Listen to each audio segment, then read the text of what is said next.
भारत के पास 5 अक़साम के ballistic missile हैं और दुनिया भर को वो निशाना बना सकता है, इतनी रेंज है।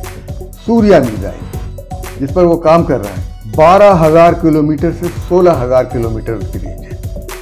क्या सूर्या मिसाइल जो है अमेरिका को निशाना नहीं बना सकता? दूसरा अग्नि 6, इस पर भी काम चल रहा है। इसकी रेंज 8,000 से 12,000 किलोमीटर है। और अग्नि 5 ये तैयार है, मौजूद है, 7,000 से 8,000 किलोमीटर और 10 से 12 मिसाइल तैयार हो चुके हैं, ये मौजूद हैं। इस वक्त किसी वक्त भी वो अमेरिका को भारत निशाना बना सकता है। ये 5S LLBM आबदोज मिसाइल यानी समुद्र के अंदर